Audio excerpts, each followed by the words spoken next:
Pendidikan merupakan fondasi utama dalam pembangunan suatu bangsa. Salah satu aspek penting dalam sistem pendidikan adalah kurikulum. Kurikulum tidak hanya menjadi pedoman pelaksanaan proses pembelajaran, tetapi juga sebagai alat mencapai tujuan pendidikan nasional. Dalam penyusunannya, kurikulum harus mampu mengakomodasi perkembangan zaman, kebutuhan peserta didik, dan karakteristik lokal serta global. Oleh karena itu, sistem perorganisasian kurikulum harus dirancang secara strategis dan adaptif. Sistem perorganisasian kurikulum merujuk pada cara atau pendekatan yang digunakan dalam penyusun, mengatur, dan mengimplementasikan isi kurikulum di satuan pendidikan. Dalam implementasinya, berbagai bentuk sistem telah digunakan seperti kurikulum inklusif, terintegrasi, tematik, kurikulum inti, kurikulum lokal, serta sistem sentralisasi dan desentralisasi. Masing-masing bentuk perorganisasian ini memiliki karakteristik, kelebihan, dan tantangan sendiri. Selanjutnya ada rumusan masalah. Rumusan masalah ada 4, yaitu yang pertama, bagaimana karakteristik kurikulum, institusi kurikulum, terintegrasi dan tematik. Yang kedua, apa fungsi kurikulum inti dalam sistem pendidikan nasional. Yang ketiga, apa peran kurikulum lokal dalam memperkuat identitas daerah. Yang keempat, apa perbedaan mendasar antar sistem kurikulum sentralisasi dan desentralisasi.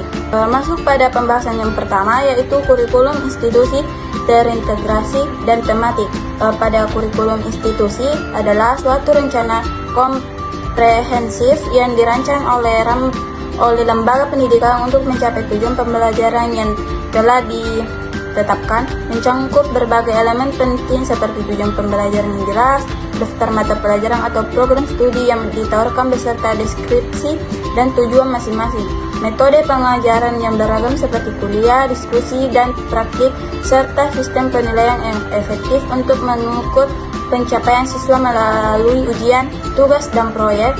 Di samping itu, kurikulum juga mencangkup sumber belajar yang diperlukan, jadwal yang teratur untuk setiap mata pelajaran, dan kegiatan ekstrakurikuler yang mendukung pengembangan keterampilan sosial dan kepemimpinan. Sehingga kurikulum ini tidak hanya berfungsi sebagai panduan akademis, tetapi juga sebagai alat untuk menyesuaikan diri dengan perkembangan ilmu, pengetahuan, dan teknologi, serta kebutuhan masyarakat yang terus berubah. Selanjutnya yaitu kurikulum terintegritas. Pendekatan terintegrasi menekankan pada penggabungan beberapa mata pelajaran ke dalam satu kesatuan tema atau topik. Tujuannya adalah untuk membangun keterkaitan antar materi pelajaran, sehingga siswa dapat memahami konsep secara holistik. Misalnya, pembelajaran tentang lingkungan dapat melibatkan mata pelajaran IPA Biologi, IPA Geografi, dan Bahasa Indonesia membuat laporan. Kurikulum terintegrasi sangat efektif untuk mengembangkan kemampuan berpikir lintas disiplin, namun menuntut kreativitas dan kolaborasi guru dalam perencanaannya. Selanjutnya, kurikulum tematik. Kurikulum tematik banyak digunakan pada jenjang pendidikan dasar, terutama di kelas-kelas awal. Dalam pendekatan ini, pembelajaran dikemas berdasarkan tema tertentu yang relevan dengan kehidupan sehari-hari anak. Misalnya tema diri sendiri, lingkungan, atau pekerjaan. Keunggulan pendekatan ini adalah membantu siswa mengaitkan pengetahuan dengan realitas yang mereka alami. Selain itu, kurikulum tematik mendorong pembelajaran yang menyenangkan, bermakna, dan tidak terfragmentasi antar mata pelajaran. Selanjutnya, kurikulum inti. Kurikulum inti adalah bagian dari kurikulum nasional yang bersifat wajib dan harus diterapkan oleh seluruh satuan pendidikan di berbagai wilayah.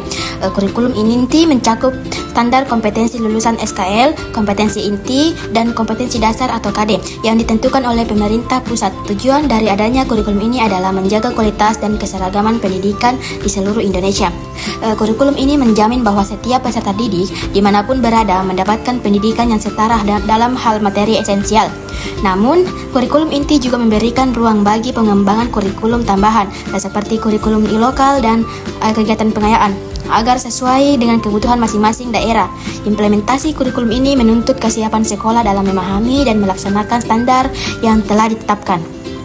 Oleh karena itu, pelatihan guru dan pendampingan implementasi sangat penting agar kurikulum inti tidak hanya menjadi dokumen formal, tetapi benar-benar dijalankan secara efektif di kelas. Selanjutnya, penjelasan tentang pengertian kurikulum inti sangatlah beragam, namun dalam penjelasan inti hanya mengambil satu pendapat saja, mengingat lebih komprehensif. Menurut oleh Rolmin, bahwa kurikulum inti ini kira-kira mengandung sejumlah hal yang menjadi perhatian penting, yaitu yang pertama, kurikulum merupakan bagian dari keseluruhan kurikulum yang diperuntukkan terhadap subjek didik. Yang kedua, kurikulum inti bermaksud untuk mencapai tujuan pendidikan umum. Dan yang ketiga, kurikulum inti disusun dari garis-garis pelajaran namun tidak secara ketat.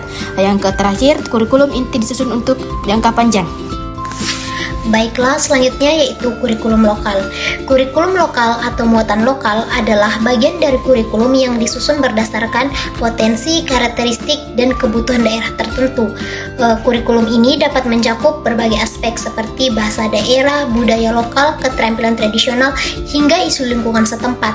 Tujuannya adalah untuk membangun identitas dan kebanggaan suatu daerah sekaligus melestarikan nilai-nilai lokal yang berharga.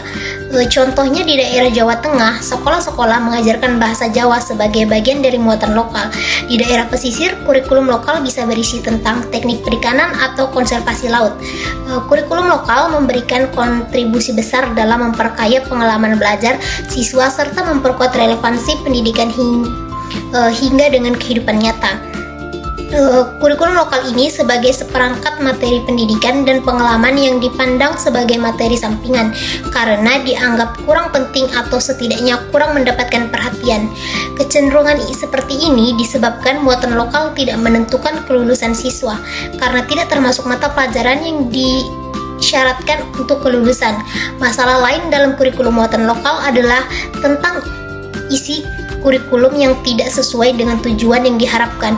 Isi kurikulum yang seharusnya merujuk pada rumusan dan tujuan atau sesuai dengan visi dan misi pendidikan. Kurikulum sentralisasi dan desentralisasi. Sentralisasi dalam sistem kurikulum sentralisasi, pemerintah pusat memiliki kontrol penuh atas pengembangan dan implementasi kurikulum di seluruh lembaga pendidikan.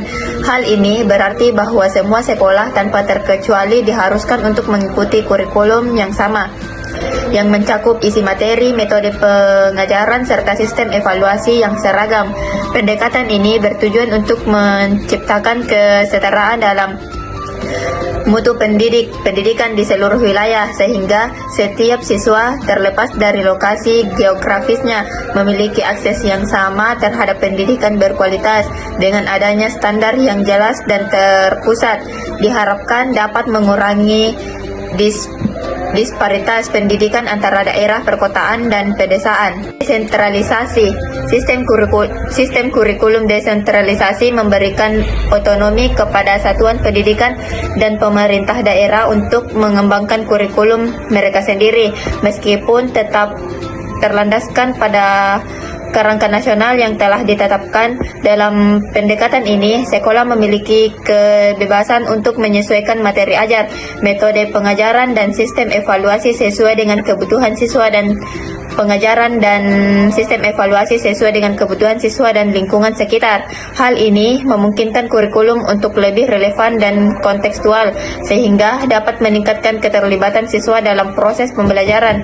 Dengan melibatkan guru dan masyarakat dalam pengembangan kurikulum, diharapkan dapat tercipta pendidikan yang lebih responsif terhadap kebutuhan lokal. Adapun kesimpulan, sistem pengorganisasian kurikulum merupakan hal mendasar yang menentukan arah, isi, dan kualitas proses pembelajaran. Kurikulum institusi terintegrasi dan tematik membantu menciptakan pengalaman belajar yang menyeluruh dan relevan. Kurikulum inti menjamin standarisasi nasional, sementara kurikulum lokal memperkaya konteks budaya dan kebutuhan daerah. Di sisi lain, perdebatan antara standarisasi dan destandarisasi menunjukkan bahwa tidak ada satu model yang mempunyai ideal. Keduanya memiliki keunggulan dan kelemahan yang perlu disikapi secara bijak. Oleh karena itu, pendekatan komoditif antar nasional dan lokal menjadi pilihan strategis dalam menyusun kurikulum yang adaptif dan berkelanjutan.